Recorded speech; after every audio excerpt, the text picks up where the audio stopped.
So now we will cover fundamentals of DNA replication, the first step of the central dogma of molecular biology. As I was mentioning earlier, adenine always pairs with thymine, cytosine or guanine always pairs with its cytosine, right.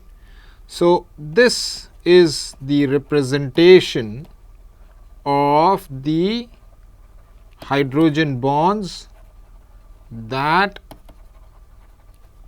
exist between a pair of purine and pyrimidine. As we saw earlier, there were two classes of nucleic acid, purines and pyrimidines. So purine always goes with a pyrimidine, and one purine, thymine, goes with adenine, and cytosine goes with guanine. Now this hydrogen bond is a weak bond, as we know. So if in a DNA strand, the Watson strand and the Crick strand, the two strands that are there, one has this 5' end, other one has this 3' end, and because of the way this is set up, the two strands are complementary and anti-parallel. What does that mean? That means if this is going from 5' to 3' left to right, this is going 5' to 3' right to left. So the two strands, Watson and Crick strand, are anti-parallel to each other, and they are complementary because as I said, A will always goes with T, G will always go with C, and therefore if I know the sequence, as I said, of the Watson strand, I can decipher the sequence of the Crick strand. So the basic idea is that if I were to take this DNA strand, rip it apart, the two strands, Watson and Crick strand, because hydrogen bonds are weak, one can open it up, open the two strands up. Each of the template, each of the either the Watson strand or the Crick strand, so this is your original Watson strand, this is your original Crick strand, can act as a template to synthesize a new DNA molecule. Now this is the new Watson strand, I will call it W prime, and this is the new Crick strand, which is a C prime. Now if I were to look at the sequence of this original DNA, the sequence of this and sequence of this will be identical, which is because of the fact that it is complementary, right. So this is how DNA replicates. We'll just quickly look at the stages at which how DNA replication takes place and some of the molecules that are involved in it. So basically, as I said, we have to open up the DNA. Now to open up the DNA, there are two major molecules, right. So if you look at this structure here, figure here, you'll see that it is essentially looking like a zip, which we have in our trousers, right. Zip has a tab which we can move up and down to close or open up the zip, and that tab is a protein called helicase, which can move along the double stranded DNA and keep on breaking the hydrogen bonds that were existing between the two bases. There is another protein called topoisomerase. So if you imagine, if you are trying to open a rope, right, if you take a rope, rope is made up of multiple strands. Let's say there is a rope made up of two strands twisted together, and one end of the rope is actually fixed on a particular fixed position. So if you now try to open this up, what would happen is that there would be supercoiling happening at the fixed end. After a certain point, you will realize that you cannot open the two strands of the rope any further. The only way you can open it is to release the twisting that has happened at the fixed end. to release that twisting, there is a specific protein. Similar thing happens in DNA replication. So, when the DNA helicase, this helicase protein is opening it up, DNA keeps on twisting more and more, and it reaches a point where it will not be able, the DNA helicase will not be able to open the DNA any further, and it will stop. And that is not the situation we want the DNA to be in, because if it stops, then it will not be able to complete DNA replication. So, in order to release the twisting, there is a protein called topoisomerase, which creates a break in the DNA, which releases this twisting. It quickly unwinds, and then helicase can start moving again. Now, there are two other main things that you see on this figure. One is a protein called primase. I will come back to that later. But then there are these single strand binding proteins. So, DNA, as I said, is a double stranded molecule. So, in order to ensure that when the zipper like helicase opens it up, this doesn't go back and start joining this, let's say this is a Watson strand and this is a Crick strand. It doesn't start again joining the Watson strand. The Crick strand just doesn't go and join the Watson strand again. There are these single strand binding proteins which prevent this to happen and stabilize the opened DNA. Okay. So, this is essentially the function. We want to keep the DNA open for DNA to be replicated. If the DNA doesn't remain open long enough, it will sort of anneal back into its double stranded state, and the whole process of helicase and topoisomerase whole function will be lost. So, when the DNA replication happens, there are two things that happen. The molecule, or the protein actually, not the molecule, the protein that replicates the DNA is called DNA polymerase, and it is written here DNA polymerase 3. There is a specific kind, so we won't go into those details. Now, DNA polymerase has the function of DNA polymerase is to synthesize new DNA strand after reading the DNA of the template. The only restriction this DNA polymerase has is that it always goes from 5' end through 3' end. It would always move in that direction. It will never move in 3' to 5' end. That will not happen. So, DNA polymerase always moves in a unidirection from 5' end towards 3' end. So, now when I had opened this DNA up, this is Watson strand, this is Crick strand, the other strand is 3' end, this strand is the 5' end, right? This is the 5' end. Now, when I had opened this up, if DNA polymerase starts from this end, moves in this direction, it will always be moving from, so this will be the 5' end and this will be the 3' end, right? This is your 3' end of the template.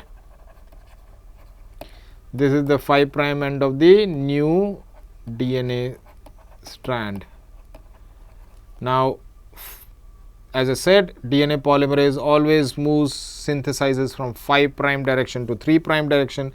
For this template, which is the Watson template, the strand will be continuously opened because the helicase, this is your helicase protein that I talked about in a bit earlier, which acts as a zipper.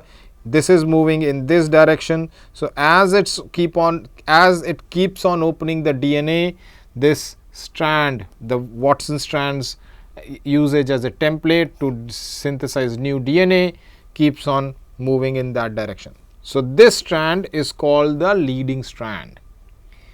On the other hand, if you look at the Crick strand, which starts from 3' on the left side, 5' on the right side, the opposite strand will be 3 prime and this will be the 5 prime end. Okay, so let me just erase some of the things. So this will be the 5 prime end for the new strand. For the template, this is the 5 prime end. This is the template. This is the template. Okay, so this is the template. So what is happening here is that this strand cannot be synthesized in a continuous manner as the leading strand. This is a continuous synthesis of DNA by DNA polymerase. Okay, this will not happen here. In this case, what happens is that DNA polymerase actually works, as I said, always in 5 prime 3 prime direction. So as the DNA opens, right, as the DNA opens, DNA polymerase makes a short strand, because it starts from here, it makes a short strand, then it starts again, releases itself from here, starts again and creates another short strand, starts again and creates another short strand, and so at the end of the day you have a series of short strands that were synthesized in 5 prime 3 prime direction, that were synthesized in 5 prime to 3 prime direction for the Crick strand template.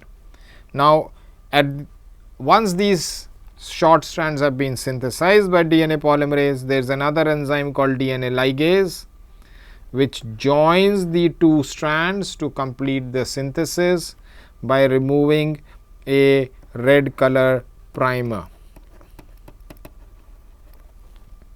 Okay.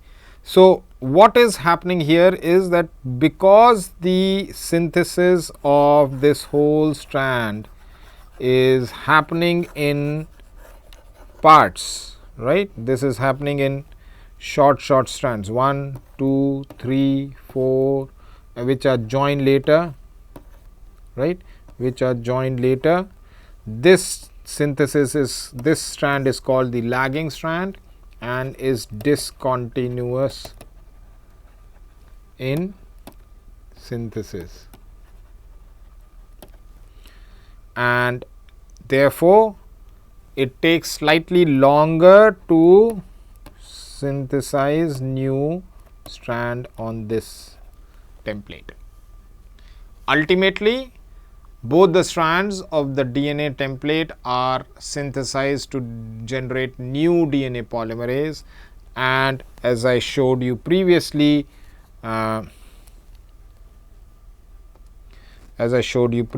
here you end up with two different new pairs of DNA strands. The one thing that I showed in the previous slide was that there is this 3 prime, this red color template that is generated by this enzyme called primase. Another property that I did not mention earlier was the DNA polymerase, as I said, synthesizes DNA, only synthesizes in 5 prime 3 prime direction, but it cannot synthesize DNA de novo, which means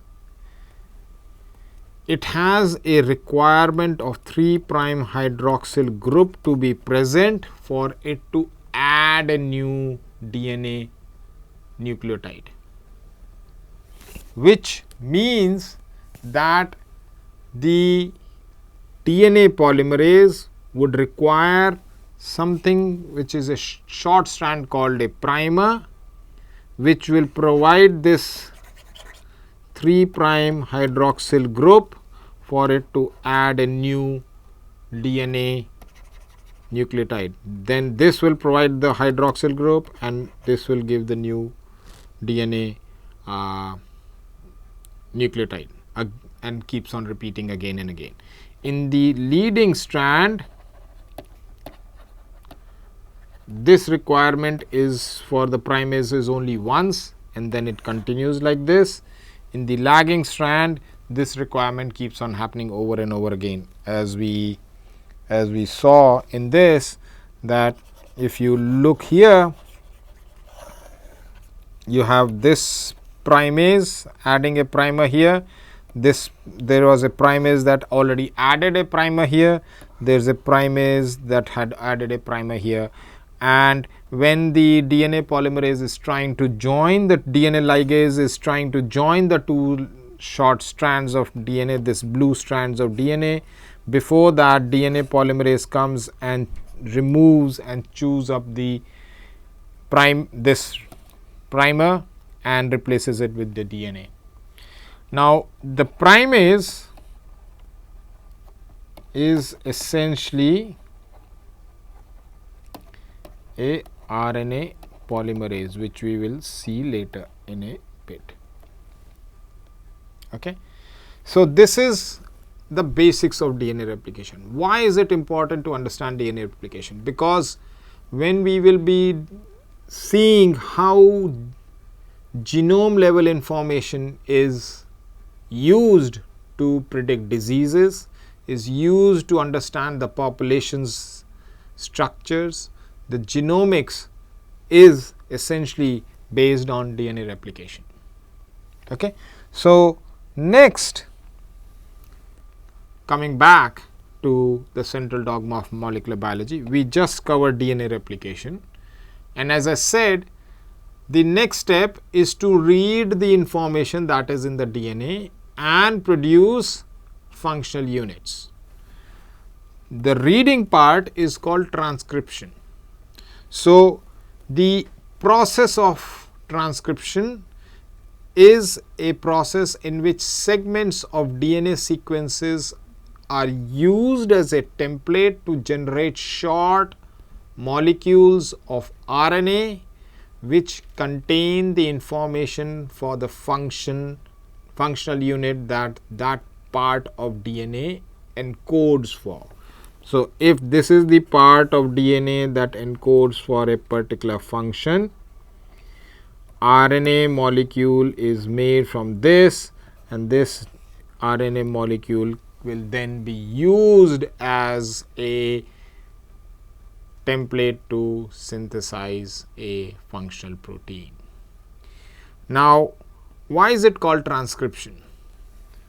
Basically, if you remember, this is A, T, C, G, which were the 4 nucleotides that were making up the DNA. RNA, I said, was basically differing in one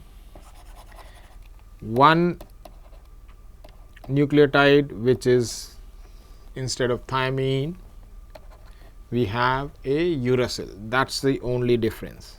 So, the difference between the language of DNA and the language of RNA is very similar. There is only one letter difference. The number of letters remains the same, and that's why this is transcription, because this is making a copy of the DNA than making a different language translation, which will be the protein synthesis that we will talk later.